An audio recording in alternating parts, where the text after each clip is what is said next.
Okay, so back to our 5.1 notes. We went through example 2. Oops. All right, so in example 2 from the previous video, we looked at a function or simplifying an expression, a trig expression, where you had common terms and we factored out the common terms. In the next example, we looked at there were no common terms, and so we had fractions, so we found a common denominator and simplified from there. This next example, and this is example 4 in your packet, let's look at it. Okay, so we have sine of x times tangent of x minus secant of x. Nothing common to factor out. There's no fractions, so that's not an option. So another technique to try is to rewrite everything in terms of sine and cosine. So we have a sine of x, so I'm going to leave that, sine of x. And if you're running out of room on your note sheet, just grab an extra piece of paper, but make sure that you're writing this down, and if you need to pause as you're going, do that. And then think about what tangent of x is in terms of sine and cosine. Hopefully you've got it. Sine of x over cosine of x is equivalent to tangent of x. That is an identity, a quotient identity. Minus, and then we have secant of x, which is 1 over cosine of x in terms of sine and cosine. I'm going to put that over 1 and multiply it across here. I've got multiply these two fractions together. Sine of x times sine of x is sine squared x. And then I have over cosine of x minus 1 over cosine of x. Now I have a fraction. I don't have to find a common denominator because I have one. So I'm simply going to subtract the top of the numerator. And I have sine squared x over minus 1 over cosine of x. Now, think about an identity that you could replace the numerator with. And see if you can do it. Pause the video, see if you can figure that out. Then come back and check it. But sine squared x is, when you see that, sine squared x or cosine squared x, think Pythagorean identities. So we have this identity that looks like this. It's sine squared of an angle plus cosine squared of an angle is equal to 1. That's an identity. We can rearrange it however we want. So if you look at this, we have a positive sine squared x. So I'm going to leave this here.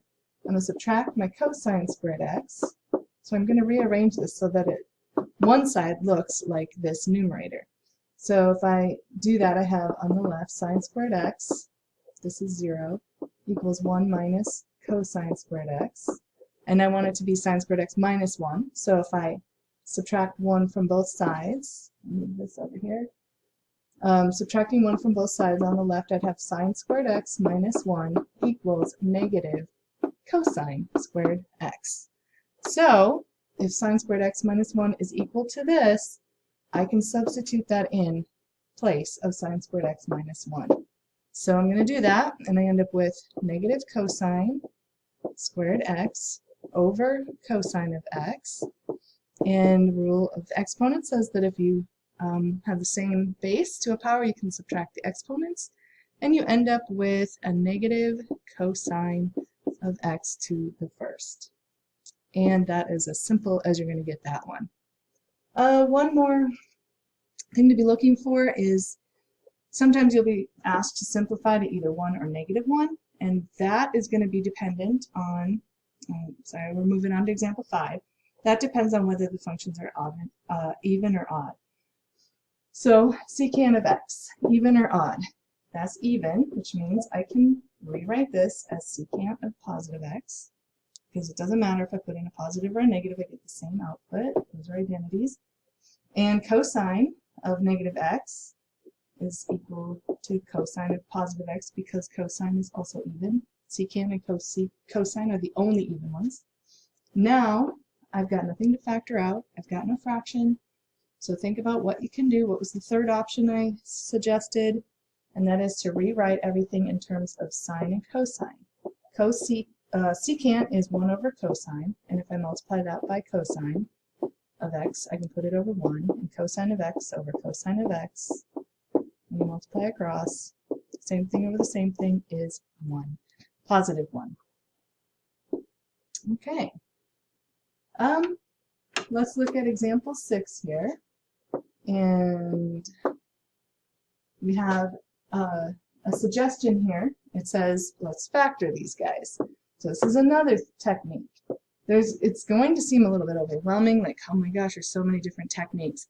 There's a few, but once you get used to this, so 5.1 takes a while to go through all the different types of examples, but once you start to do it and practice it, it's going to come a little bit more easily. You'll start to recognize what it is you're supposed to do. So secant squared x minus 1 is actually equivalent to tangent squared x. So if I just said to simplify it, you could simplify it like that. But because I said factor this, you know you're supposed to factor it. And sometimes you'll want to factor, sometimes you want to simplify. It depends on what it is you're trying to do. So if I'm going to factor this, notice I have a difference of squares. Remember, if you have a difference of squares, it factors into the square root of a plus the square root of b times, the square root of a squared, which is a, a plus b times a minus b. An example of how we've used this before is like, let's say, x squared minus 25. That factors into x minus 5 or x plus 5. X minus 5 doesn't matter which one to put the positive and the negative in. We have secant squared theta minus 1. So when you factor that, the square root of secant squared theta is secant of theta. And we're going to go plus 1 and secant of theta. Oops, not squared. Minus 1. And that's it. That's factoring it. Sometimes you want to do that so in 5.3 we're going to be solving equations, and you may want to do this to simplify an expression along the way. It might be one step in the equation solving process. If you check it, if you FOIL this, you get secant squared theta times secant of theta minus secant of theta, because we're multiplying by negative 1, plus secant of theta. So these are going to cross out, and then positive 1 times negative 1 is minus 1. So that's just checking to show you that it does indeed, the two expressions are equivalent. Okay, over here, part B, let's replace tangent theta with a u, and I think you'll see that it's a lot easier. If you write 4, instead of tangent squared, we're going to write u squared plus u minus 3. Now let's factor that. So it's called u substitution. This would be, how would that factor? Why don't you guys try to factor that real quick? And then come back. So if you factored it correctly, you should have 4u minus 3 times u plus 1. 4u times u is 4u squared.